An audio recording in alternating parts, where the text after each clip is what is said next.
가족들의 인사가 있습니다. 많이 또 기도해 주시기를 부탁을 드리겠습니다. 할렐루야. 우리 옆에 계신 분도 한번 인사하겠습니다. 건강하세요. 인사하겠습니다. 네. 잘 들리세요? 네, 제대로 된 것 같습니다. 안데르산의 이 단편 동화 중에 미운 오리 새끼라는 유명한 이야기가 있습니다. 잘 아시죠? 인터넷에 미운 오리 새끼를 검색해 보면요, 뭐 한국에서 만든 영화가 있더라고요. 동일한 제목의 영화가 있고, 요즘에는 미운 오리 새끼 검색을 해도 이제 신동엽 씨하고 서장훈 씨가 진행을 하나요? 하여튼 그리고 뭐 어머니들이 나오는 TV 프로그램이 있어요. 저는 잘 모르는데 미운 오리 새끼가 아니라 미운 우리 새끼라는 이게 검색이 되더라고요. 어쨌든 이 동화 이야기를 모르는 분은 안 계실 겁니다. 오리알들 사이에 유독 아주 큰 이 알이 못생긴 하나가 섞여 있습니다. 오리 부부는 그 알을 보고 처음에는 이상하게 생각했지만 별 고민 없이 알을 품게 되었고, 얼마 후에 모든 알들은 다 부화하게 되었습니다. 평범한 새끼 오리들 사이에 평범하지 않은 아주 독특한 회색의 유달리 몸집이 큰 새끼 오리 한 마리가 있었습니다. 그 큰 오리는 못생겼다는 이유로 인해서 다른 형제들에게 괴롭힘을 늘 당하게 됐죠. 그럼 나중에는 어미 오리에게조차도 안 좋은 소리를 듣게 되니까 큰 상처를 받게 되어서 결국 그 오리들의 무리를 떠나게 됩니다. 그러나 가는 곳마다 그 미운 오리 새끼는 미움을 당하고 괴롭힘을 당하고 도저히 갈 데가 없었죠. 갈 곳이 없는 미운 오리 새끼는 강물에 비친 자신의 모습을 보면서 한탄합니다. 도대체 난 태어날 때부터 무슨 죄가 있다고 이렇게 못생기게 태어났을까? 과연 이 세상에 나를 사랑해주는 누군가가 있기는 할 것인가? 라는 큰 상처와 시리에 빠져 있었습니다. 이렇게 시리에 빠진 채로 홀로 추운 겨울을 어렵게 버텨내죠. 그가 있는 이 강이 얼지 않도록 계속 이 물갈퀴질을 하면서 어렵게 추운 겨울을 버텨냈습니다. 겨울이 지나고 해가 바뀐 어느 날, 미운 오리 새끼는 또 그날도 슬픈 얼굴로 강물에 비친 자신의 얼굴을 보다가 깜짝 놀랐습니다. 강물에 비친 모습 속에는 못생긴 오리의 모습은 온데간데 없었고 아름다운 백조의 모습이 비쳤던 것이죠. 알고 보니 미운 오리 새끼는 백조였더라, 이런 얘기죠. 그래서 이제는 다른 백조들과 함께 우아한 날갯짓을 하면서 행복하게 살았다라는 그런 동화입니다. 왜 이렇게 말씀을 드리냐면, 얼마 전에 저희 아이가 이 동화책을 읽었거든요. 그림이 있는 동화책을 읽으면서 저도 좀 보게 됐는데, 이번에 이거 좀 보면서 제가 좀 새로운 느낌이 들더라고요. 왜냐면 이 이야기는 꼭 우리 이야기를 하는 것 같았어요. 우리 그리스도인들, 성도들 이야기하는 것처럼 느껴졌습니다. 이 땅을 사는 믿음이 좋은 신실한 성도들, 잘 들으세요. 그냥 대충 교회 다니는 사람들 말고 믿음이 아주 좋은 신실한 성도가 바로 이 미운 오리 새끼와 같은 처지 같다라는 생각이 드는 거죠. 세상이 볼 때 이 진정한 그리스도인들은 세상과 다르게 사는 이 독특한 모습, 이 특이한 모습 때문에 사람들에게 욕먹고, 사람들에게 손가락질 당하고, 사람들에게 미움받고 따돌림 당하는 그런 성도들. 어려운 고난 속에서 도대체 나는 잘 살아왔는데, 나는 신앙생활을 이렇게 잘해왔는데 왜 이렇게 괴로운 것일까? 도대체 우리 하나님은 이 나의 괴로움을 보시면서 왜 가만히 계실까를 고민하면서 살아가는 우리 성도들의 모습. 미운 우리 새끼. 그러나 우리는 언젠가는 아름다운 날갯짓으로 저 하늘을 날아오르게 될 백조라는 것을 여러분 믿으시기 바랍니다. 아무 데서나 믿으라 그러죠. 예. 나를 괴롭히던 오리들과는 전혀 차원이 다르게 저 높이 하늘을 날아오르게 될 백조들이에요, 우리는. 그러나 그때가 올 때까지는 오해를 받고 고통을 당하고 손해가 있어도 꾹 참으며 이 땅을 살아야 하는 것이 바로 우리 그리스도인의 존재입니다. 옆에 계신 분들과 한번 이렇게 이야기해 볼까요? 한번 보시면서요. 우리는 미운 오리 새끼입니다. 한번 이렇게 이야기하겠습니다. 네. 해보세요. 예. 네. 네. 한번 다시 한번 인사할까요? 끝까지 인내하세요. 한번 인사하겠습니다. 네. 끝. 예, 설교 끝. 예, 됐어요. 이제 안 해도 돼요. 이건 기억하시면 됩니다. 예, 성경이 어떤 내용인지 좀 봐야 되겠죠.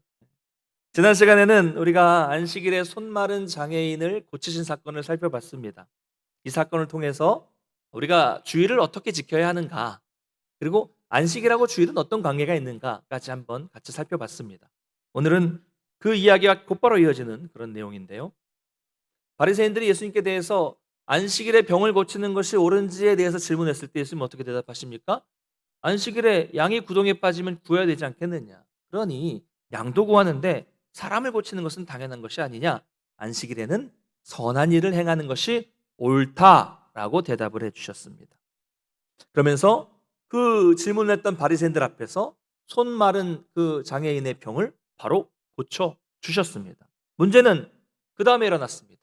바리새인들은 예수님에 대한 감정이 아주 나빠져서 예수님에 대한 죽일 궁리를 하고 있었다 생각을 했다라고 말씀하고 있어요. 지금 바리새인들의 문제는요, 이 진리의 문제, 본질의 문제 때문에 화가 난 것이 아니라 자신들이 가지고 있었던 어떤 종교적인 기득권, 또 어떤 자존심 때문에 화가 난 겁니다. 쓸데없는 자존심이죠. 예수님은 그래서 그들과의 이 소모적인 논쟁을 하지 않으시고 조용히 그 자리를 떠나셨습니다. 예수님은 그들과의 논쟁에서 충분히 이길 수 있으셨지만 굳이 싸워서 아까운 시간을 그냥 낭비하지 않으셨던 거죠. 우리가 이런 점을 배워야 할 필요가 있다고 말씀을 드렸습니다. 우리가 해야 될 일이 얼마나 많습니까? 성도로서 해야 될 일이 얼마나 많아요. 그런데 이 쓸데없는 자존심 지키려고 쓸데없는데 시간과 노력을 허비함으로써 하나님이 주신 그 귀한 사명을 감당하지 못하게 하는 것은 바로 사탄의 전략이라는 거죠. 예수님 보십시오. 예수님은 겸손하게, 알지만 겸손하게, 그리고 조용히 피하셨어요. 안 싸고 피하셨어요. 그리고 뭘 하셨어요? 계속 본인의 사역을 이어가셨습니다. 여러분, 무조건 싸워서 우리가 이겨야 된다, 쟁취해야 된다, 승리해야 된다라고 생각하지 마십시오. 조용히, 겸손히 피하는 것도 이기는 겁니다. 아니 무슨 말장난입니까? 이러실 수 있겠지만 말장난이 아닙니다. 왜 그렇습니까? 그 다음에 예수님이 무슨 일을 하셨는지를 보면 알 수 있습니다. 15절을 한번 같이 읽어보겠습니다. 15절 같이 읽겠습니다. 시작.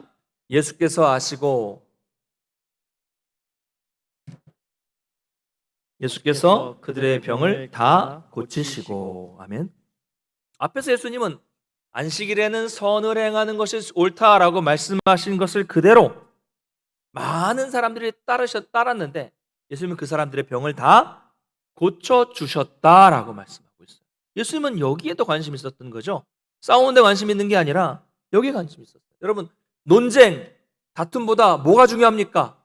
사람이 중요하고 생명이 소중하죠. 그걸 아신 거죠. 예수님은 자신을 이해하지 못하는 사람들과 쓸데없이 싸우고 논쟁하고 그들을 이기기 위해서 오신 것이 아닙니다. 논리로 그들을 굴복하시기 위해서 오신 것이 아니죠. 좀 생각해 보십시오. 이해도 못하는데, 아니 기본적인 생각도 못하는데 대화가 되겠습니까? 시간 낭비죠. 힘 낭비죠. 사랑하는 성도 여러분, 원하기는 우리가 정말로 이렇게 예수님을 본받게 되시기를 간절히 축복합니다. 그럼 우리는 무엇이 우선순위인지를 정확하게 분별할 수 있어야 돼요. 그래서 뭘 해야 되냐면 낄끼빠빠를 할 수 있어야 돼요. 아시죠? 모르시는지. 낄 때 끼고 빠질 때 빠지는 것을 잘 해야 됩니다. 할 때 하고 하지 말아야 될 때 딱 정제해야 될 때를 알아야 되는 거죠. 우리는 어떻습니까? 그런데 그렇지 않아요. 그렇지 못해요. 작은 오해 하나라도 받으면 더 중요한 일이 있는데 꼭 해명해야 되고, 꼭 내가 원래는 좋은 사람이라는 것을 다른 사람들에게 보여서 그 사람들이 그래 너 정말 좋은 사람이구나라는 것을 인정해 줘야만 꼭 직성이 풀리지 않습니까? 남들이 나에게 뭐라고 하는 것, 특별히 나에게 억울하게 오해하는 것은 정말 참을 수 없잖아요. 그래서 그거 해결하라고 많은 시간과 많은 노력과 많은 물질을 온통 거기에다만 쏟아붓는 경우가 많습니다. 더 중요한 일 놓아두고, 더 중요한 일이 여기 있는데 그걸 놔두고 이 중요하지 않은 일에만 집중하는 경우가 우리는 정말 많다는 거죠. 여러분, 우리는 그 세상 사람들에게 일일이 가서 오해를 풀어주고 그들과 일일이 싸워서 논리적으로 이기기 위해서 부르심을 받지 않았다는 것을 기억하셔야 합니다. 우리는 뭘 위해서 부름 받았습니까? 사람을 살리고 예수님의 제자로 훈련받고 그래서 복음을 전하는 일을 위해서 부르심을 받았습니다. 이것이 우리 인생에서 무엇보다도 우선이 되어야 한다는 것이죠. 바라기는 여기 계신 모든 분들이 우리의 시간들을 아껴서 항상 하나님이 불러주신 것에 최우선 순위에 그 부르심에 응답할 수 있는 성도님들이 되시기를 간절히 소망합니다. 자, 예수님은 겸손하셨어요. 피하셨습니다. 예수님의 겸손하신 모습이 다음에도 나타납니다. 예수님을 따르는 많은 사람들의 병을 다 고쳐주신 후에 뭐라고 말씀하십니까? 자기를 나타내지 말아라 라고 경고하십니다. 여러분, 사람은요 누구나 병 고치는 어떤 능력이 있고 다른 어떤 특별한 능력이 있으면 자신을 드러내고 싶어 합니다. 그렇죠? 자기를 홍보해야 되잖아요. 홍보하면 어떻게 됩니까? 유명해지잖아요. 유명해져야 돈도 많이 벌고 돈을 많이 벌어야 하고 싶은 거 다 할 수 있지 않습니까?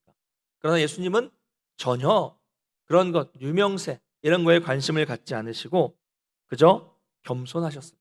왜 그렇습니까? 사람들을 고치고 유명해지는 거 이거는 예수님의 사명이 아니었기 때문입니다.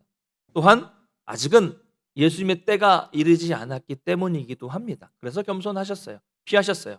자, 그런데 예수님이 이렇게 겸손을 보이신 더 중요한 이유, 아주 중요한 이유가 그 다음에 나타나고 있습니다. 17절부터 21절 사이에는 이제 구약의 이 선지자의 예언이 쭉 담겨 있는데 17절에 뭐라고 되어 있습니까? 이는 겸손하고 피하셨던 그 이유는 이는 선지자 이사야를 통해서 말씀하신 바를 21절 뭐라고 되어 있어요? 이루려 하심이니라. 이는 선지자 이사야를 통해서 하신 말씀을 이루려 하심이라. 그러니까 즉 이렇게 행동하신 것은 과거 구약에 있었던 그 예언을 이루시기 위해서 그렇게 행동하셨다라고 마태는 분명하게 밝히고 있는 겁니다. 그러면 17절과 21절 사이에 그 예언이 나타나겠죠. 그 예언 안에는 메시아에 대한 예언이 나타나고 있습니다. 그렇다면 구약의 이사야 선지자가 예언한 메시아의 모습은 과연 어떤 모습일까요? 한번 그 내용을 보겠습니다. 18절을 같이 읽어보겠습니다. 18절 같이 읽겠습니다. 시작. 보라, 내가 택한 종, 곧 내 마음에 기뻐하는 바, 내가 사랑하는 자로다. 내가 내 영을 그에게 줄 터이니 그가 심판을 이방에 알게 하리라. 아멘. 자, 메시아의 모습이 어떤 모습인가? 세 가지로 예언하고 있습니다. 첫째는 메시아는 하나님이 택하신 종이고 하나님의 마음에 기뻐하시고 사랑하시는 종이다라고 말하고 있습니다.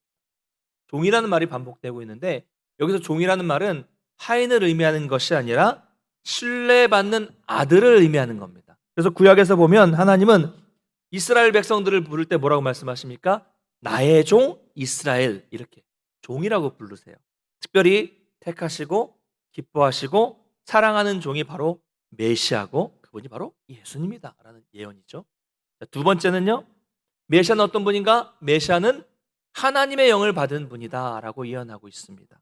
내가 내 영을 그에게 줄 터이니 라고 말씀하고 있어요. 그러니까 예수님은, 메시아는 성령을 받은 분이어야만 합니다. 내가 내 영을 그에게 줄 터이니 라고 말씀하셨기 때문에. 그런데 예수님을 보십시오. 예수님은 어떻게 태어나셨어요? 성령으로 잉태되어서 태어나셨고요.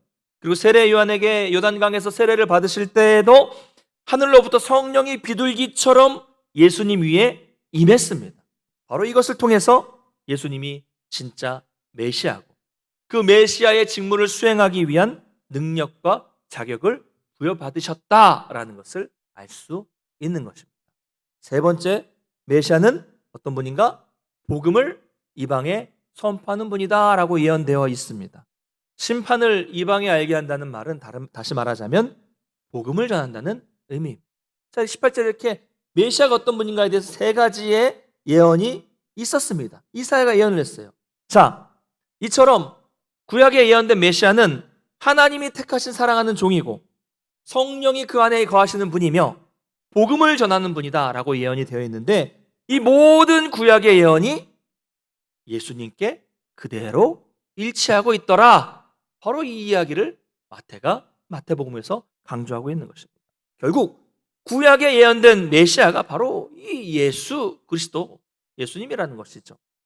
마태는 지금 바리새인들이 예수님을 극도로 미워해서 아무런 이유 없이 예수님을 죽이려고 정말 궁리하고 있지만, 그들이 죽이려고 하는 예수님은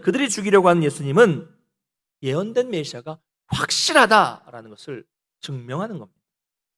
여러분, 바리새인들이 어떤 사람들입니까? 그들은 늘 누구보다도 하나님을 나는 사랑한다라고 생각했던 바리새인들이었지만, 실제로는 하나님이 보내신 메시아를 인정하지 않고 있고요. 오히려 그래서 그들이 사랑한다고 하는 하나님과 완전히 대적하는 행위를 지금 하고 있다는 거예요. 이 말씀을 통해서 바리새인들이 잘못됐다, 하나님을 대적하고 있다라는 것을 확실하게 보여주는 겁니다. 자, 이렇게 바리새인들의 잘못이 명확합니다. 그럼에도 불구하고 예수님은 그들과 논쟁하지 않으시고 조용히 피하셨어요. 여기에 바로 예수님의 성품이 드러나죠. 온유하고 겸손하신 예수님의 성품. 싸워서 문제를 지적하고 잘못됐다 승복시키려는 것이 아니라 그냥 온유한 마음으로 피하셨다는 거죠. 그런데 이런 예수님의 성품까지도, 메시아의 성품까지도 이미 과거 이사야서에 다 예언이 되어 있고, 그 예언에 대한 내용과 예수님이 일치한다는 겁니다. 그 내용을 살펴보겠습니다. 그렇다면 이사야 선지자가 예언한 메시아의 성품은 어떤 것일까요? 우리 19절, 20절을 한번 같이 읽어보겠습니다. 19절, 20절 같이 읽겠습니다. 시작. 그는 다투지도 아니하며 들레지도 아니하느니 아무도 길에서 그 소리를 듣지 못하리라. 상한 갈대를 꺾지 아니하며 꺼져가는 심지를 끄지 아니하기를 심판하여 이길 때까지 하리니. 아멘. 여기에 메시아의 성품이 세 가지가 예언되어 있습니다. 세 가지입니다. 첫째는 메시아는 다투지 아니하시는 분이다라고 예언을 하고 있습니다. 이 예언처럼 예수님도 다투거나 싸우지 않으셨습니다. 어떤 일이건 예수님은 폭력적으로 해결하지 않으셨어요. 우리도 예수님의 이 온유하고 겸손하신 성품을 성경을 통해서 너무나도 잘 알고 있습니다. 그러나 잘 알고 있지만 오늘날 많은 사람들은, 또 성도들까지도 어떻습니까?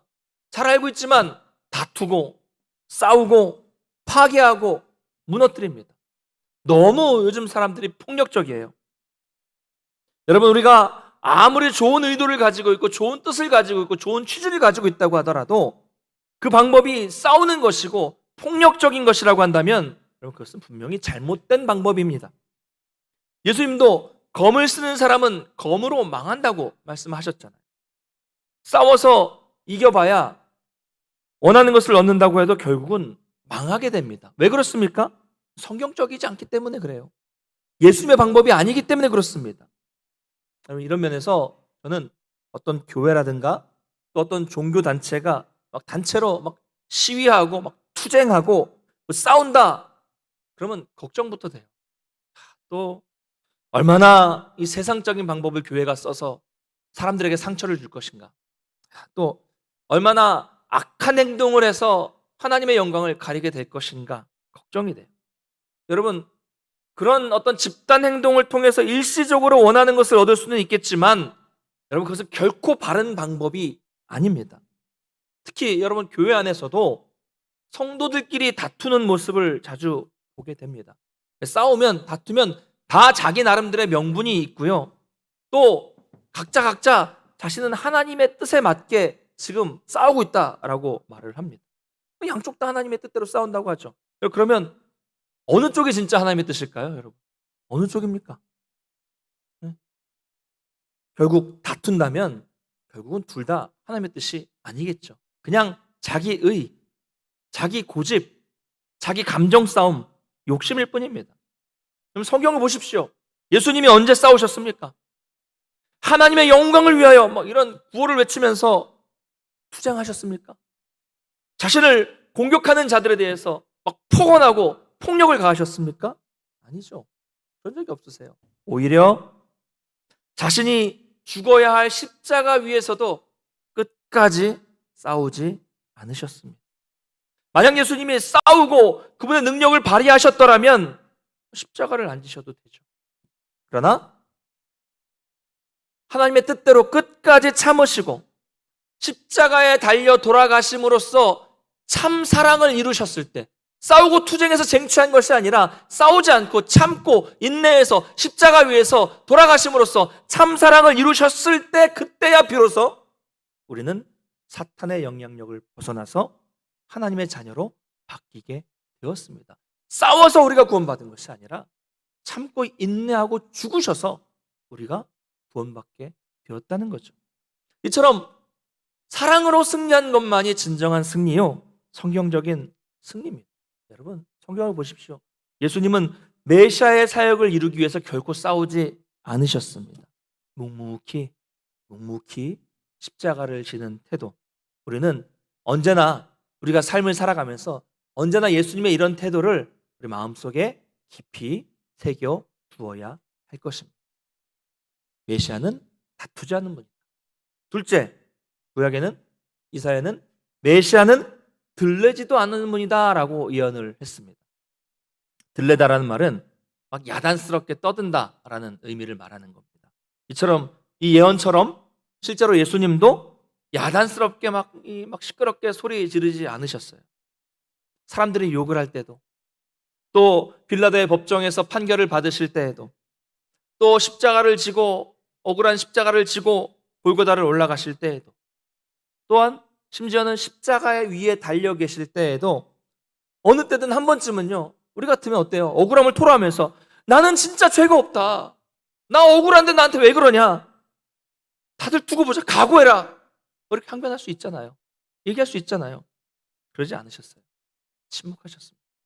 또 어떤 기적을 행하실 때에도, 죽은 자를 살리실 때에도, 또 십자가를 지실 때에도 이거 너 내가 고쳐준 거야, 잘 기억해라, 내가 너 살려줬어, 나중에 보답해야 돼, 내가 지금 너희들을 위해서 죽는 거니까 고마워해라, 이렇게 생색내지 않으시고 아무 말씀하지 않으시고 그 일을 이루셨습니다.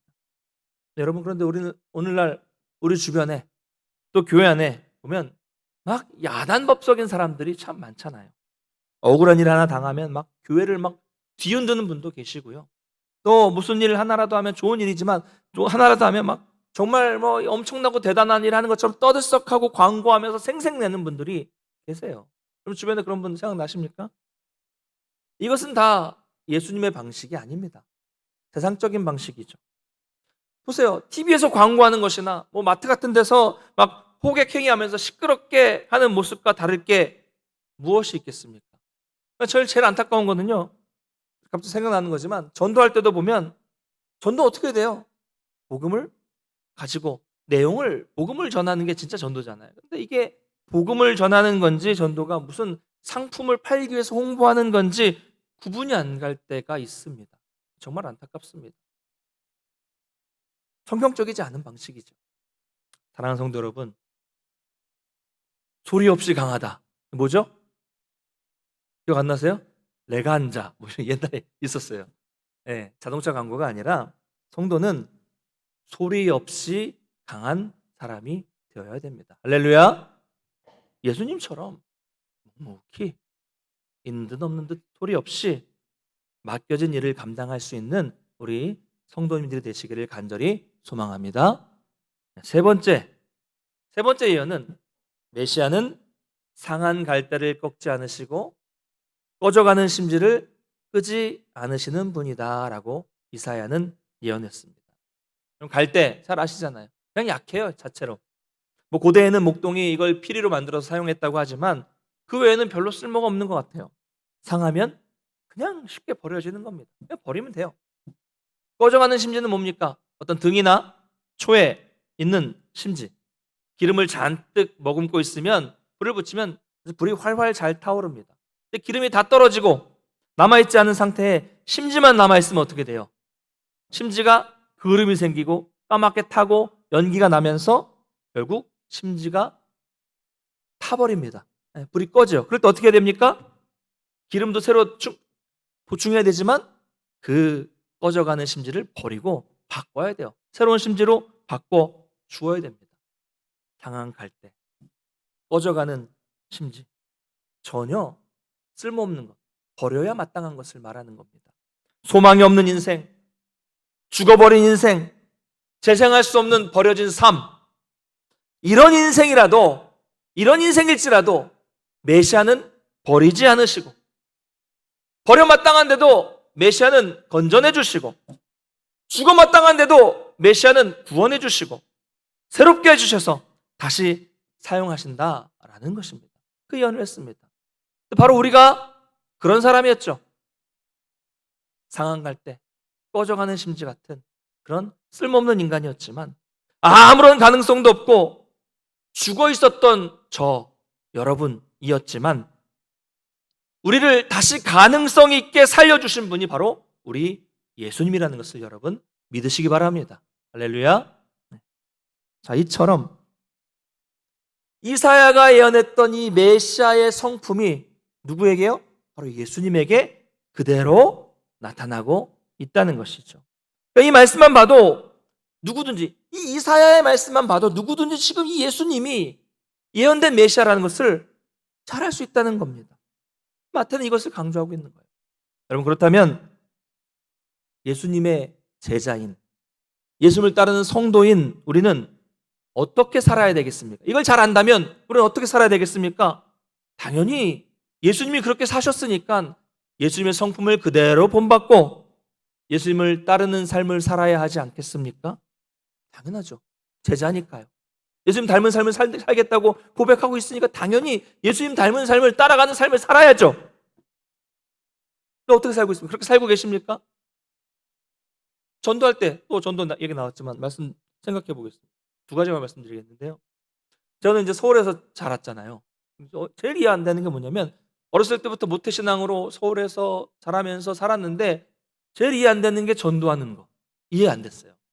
그냥 전도하는 거 말고요, 지하철역이나 명동이나 서울역 같은데 도심 한복판에 가면은 꼭 모자나 이 옷에다가 예수, 천국, 불신족 빨갛게 쓰고, 뭐 십자가에다가 막 예수, 천국, 불신족 빨갛게 해놓고, 그거까지 좋다고 할 수 있겠지만, 그러면서 지나다니면서 시끄럽게 막 지하철 안에서 막 도심 한복판에 시끄럽게 막 호통을 칩니다. 예수 믿어 살아! 막 그러면서 욕을 하고요. 그 지나가는 시민 시끄럽다고, 너만 잘 믿으라고 막 이렇게 싸우잖아요. 그러면 싸워요. 거의 다 싸우고 막 욕하고 막 그럽니다. 정말 이해가 안 됐어요. 이런 모습은 전혀 예수님 닮은 모습이 아닙니다. 교만이에요. 무슨 교만입니까? 나는 이렇게 신앙에 대한, 구원에 대한 고차원적인 지식을 나는 가지고 있는데 너희들은 모르지? 내가 너 알려줄게. 내가 말한 대로 따라와. 이런 전도잖아요. 이건 예수님의 방식이 아닙니다. 온유하고 겸손하게. 전도는 그렇게 하는 겁니다. 우리가 가지고 있는 이 복음의 내용을 잘 가지고 온유하고 겸손하게 예수님처럼 전도하는 것이 진정한 전도의 모습이죠.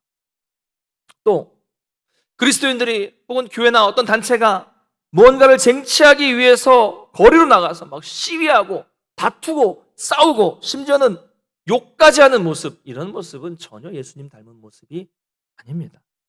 아니에요. 아니, 목사님, 그러면 억울한 일 당하면 어떻게 해야 됩니까? 모를 수 있겠지만 예수님을 보십시오. 우리는 겸손하게 우리가 십자가를 지는 겁니다. 낮아지고 참고 인내해야 됩니다. 아니, 어떻게 그래요? 그래야 돼요. 왜요? 그게 예수님의 방식이기 때문에, 성경은 그것을 말씀하고 있기 때문에 그렇습니다. 자, 그렇다면 이렇게 참는 것이, 인내하는 것이 승리라고 말하고 있는데 이런 질문이 생길 수 있을 것 같아요. 도대체 참는데, 그냥 인내만 하고 있는데 어떻게 승리를 얻을 수 있습니까? 어떻게 승리할 수 있습니까? 이런 질문을 할 수 있죠. 근데 20절 하반전에 뭐라고 말씀하고 있습니까? 상한 갈대를 꺾지 아니하며 꺼져가는 심지를 끄지 아니하기를 언제까지요?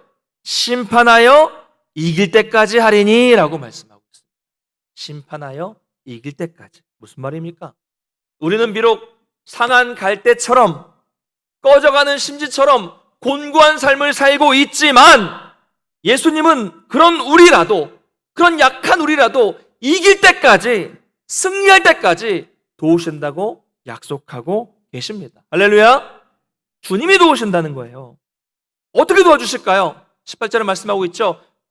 하나님의 영, 바로 성령의 힘으로 우리를 끝까지 도와주실 것입니다. 그래서 우리가 세상적인 방식대로 싸우고 다툴 것이 아니라 예수님이 그러셨던 것처럼 겸손하고 낮은 자세로 살면 우리가 이 땅에서, 여러분 삶의 자리에서, 가정에서, 직장에서 십자가를 지는 삶을 살아가면 내 능력으로 하는 것이 아니라, 세상의 능력으로 하는 것이 아니라 예수님의 능력으로, 성령님의 그 놀라운 능력과 역사로 우리를 끝까지 포기하지 않으시고 끝까지 일으켜 주신다는 약속입니다. 여러분, 이 약속을 믿으시기를 주님의 이름으로 축원합니다. 말씀을 맺겠습니다. 사랑하는 성도 여러분, 우리는 내 힘으로 무언가를 하려고 아등바등하면서 상한 갈대처럼, 곧 꺼져갈 심지처럼 그렇게 이 땅에서 힘겹게 살아가는 경우가 많습니다. 이게 성도가 이 세상에 사는 삶이죠. 쉽지 않아요. 힘듭니다. 그러나 어떤 절망에 빠져 있을지라도 주님은 끝까지, 언제까지요? 승리할 때까지 도우신다고 약속하고 계십니다. 그러므로 우리 소망은 오직 예수 그리스도께만 있다는 것을 여러분 믿으시기 바랍니다. 세상적인 방식대로 내 힘대로 싸우고 내 정말 욕심대로 다투고 어떤 쟁취하려는 생각들을, 이 세상적인 생각들을 다 내려놓고 예수님이 그러셨던 것처럼 겸손하게 그분의 길을 묵상하면서 따라가시기를 바랍니다. 여러분, 힘들어도 좀 참으세요. 예수님의 가신 길, 성경, 이제 고난주간 다가오는데 그 길을 묵상하면서 여러분 힘을 내십시오.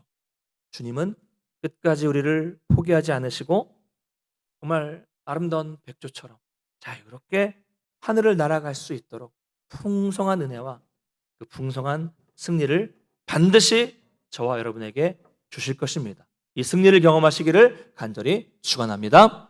다 같이 자리에서 일어나셔서 찬양하고 기도하겠습니다.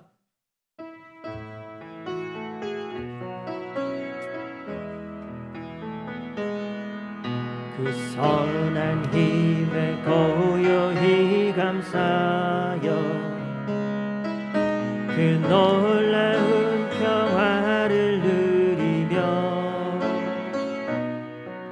나 그대들과 함께 걸어가네.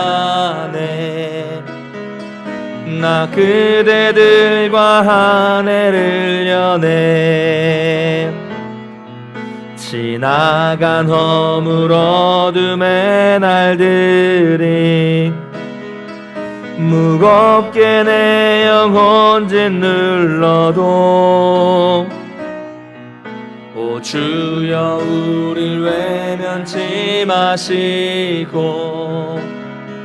약속의 구원을 이루소서. 그 선한 힘이 우릴 감싸시니 믿음으로 일어나릴 기대하네. 주 언제나 우리와 함께 계셔 하루 또 하루가 늘 새로워. 주께서 밝히신 작은 촛불이 어둠을 헤치고 타오르네. 그 빛에 우리 모두 하나 되어 온누리에 비추게 하소서. 그 선한 힘이 우릴 감싸시니 믿음으로 일어나릴 기대하네.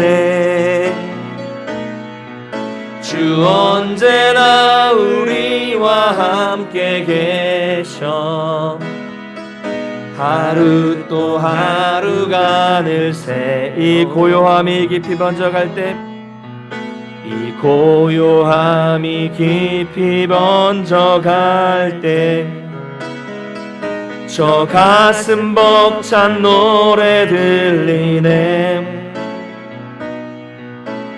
다시 하나가 되게 이끄소서.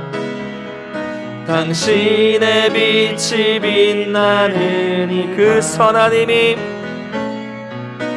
선하님이 우릴 감싸시니 믿음으로 일어나릴 기대하네.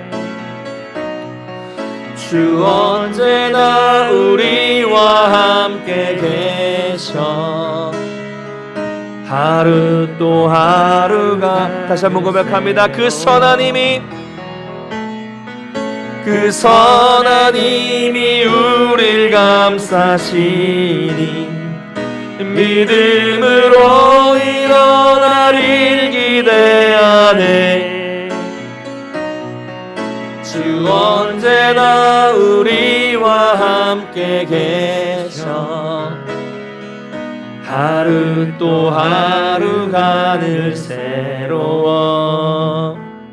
사랑하는 성도 여러분, 우리가 함께 이 시간 말씀을 기억하면서 기도하기를 원합니다.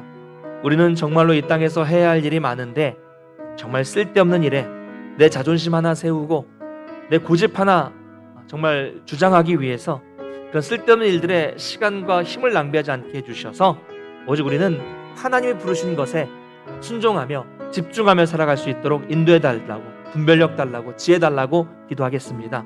그래요, 우리는 성경을 통해서 나타나는 그 예수님의 온유하신 성품, 겸손하신 성품을 본받게 해달라고 기도하길 원합니다. 그래서 우리가 어딜 가든지 다투고 싸우고 문제를 일으키는 트러블 메이커가 아니라 가는 곳마다 평화를 만드는 피스메이커가 될 수 있게 해달라고 우리를 위해서 기도하길 원합니다.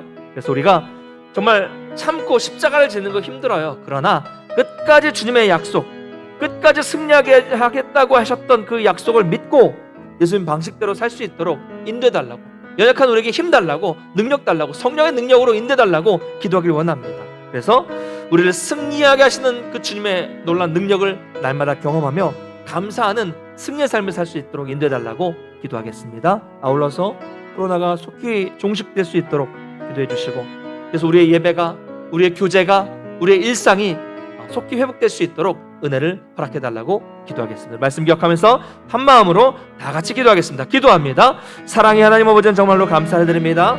우리가 오늘 말씀을 통해서 하나님이 우리에게 주시는 은혜를 경험하고 또 정말 예수님의 온유하고 겸손한 성품을 배울 수 있도록 인도하시고, 그분이 구약에 예언된 메시아로서 정말 그 온전한 성품을 가지고, 온전한 성품을 가지고 사명에 집중하셨다는 말씀을 보게 됩니다. 하나님, 우리가 언제나 하나님이 주신 그 사명에, 그 부르심에 집중하는 삶을 살 수 있도록 도와주시고, 정말 쓸데없는 일, 내 자존심, 내 고집, 내 주장, 내 어떤 욕심, 세상에 쓸모없는 일들 때문에 시간을 허비하지 않도록 붙잡아 주시고, 힘을 낭비하지 않도록 붙잡아 주시고, 오직 하나님의 부르심에 집중하는 삶을 살 수 있도록 성령께서 주관해 주시옵소서. 주님, 내 고집을 버리게 해주시고 내 약한 성격을 아버지 내려놓을 수 있도록 붙잡아 주시고, 예수님의 그 온유하시고 그 겸손하신 성품 따라갈 수 있도록 도와주시고, 제자로서 어디를 가든지 간에 우리가 다툼을 만들고 문제를 일으키는 사람이 되지 않도록 도와주시고, 평화를 만드는 피스메이커가 될 수 있도록 도와주시옵소서.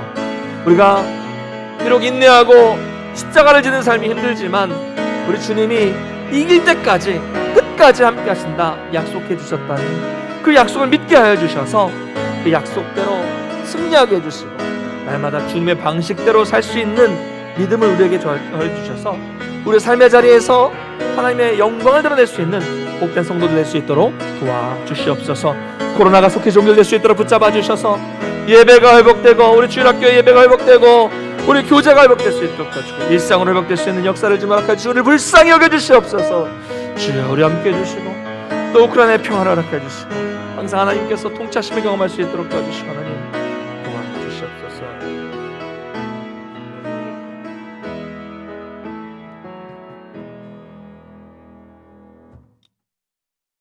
참 좋으신 하나님 아버지, 은혜를 감사를 드립니다. 오늘 말씀을 통해서 예수님의 성품을 다시 한번 깨닫고 우리가 예수님을 따르는 삶을 살 수 있도록, 결단할 수 있도록 인도하시니 감사를 드립니다. 우리가 우리 주님께서 우리에게 주신 그 부르심, 소명과 사명을 깨닫게 해주셔서 지혜를 주시고 분별력을 허락하여 주셔서 정말 쓸데없는 일에 시간과 힘을 낭비하지 않도록 도와주시고 오직 주님이 맡겨주신 사명에 집중하는 삶을 살 수 있도록 주님 인도하여 주시옵소서. 우리는 성경을 통해서 늘 예수님의 온유하고 겸손한 성품을 보지만 우리는 예수님을 따르는 삶을 살지 못하고 있습니다. 우리를 불쌍히 여겨주시고 우리에게 힘주셔서 우리가 예수님의 성품을 본받아서 어디를 가든지 나 때문에 문제가 생기지 않고 나 때문에 다툼이 생기지 않도록 도와주시고 나로 인하여서 평화를 이룰 수 있는 우리 모든 성도들 될 수 있도록 도와주시옵소서. 비록 이 땅에서 인내하고 참고 십자가를 지는 삶은 정말 힘들지만 그럼에도 불구하고 우리 주님이 끝까지 이길 때까지 승리할 때까지 함께 해주시겠다고 약속해 주셨으니 그 약속 끝까지 믿고 우리가 예수님 닮은 삶을 살 수 있도록 도와주시옵소서.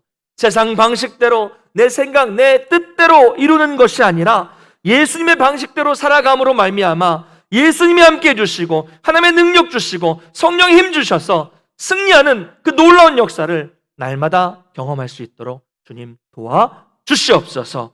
코로나가 속히 종결되게 해주시고 그래서 우리의 예배가 회복되고 우리 주일학교 예배가 회복되고 우리의 성도의 교제가 회복될 수 있도록 도와주시고 우리 모두가 일상으로 복귀할 수 있도록 주님 우리를 불쌍히 여겨주시고 인도해 주시옵소서.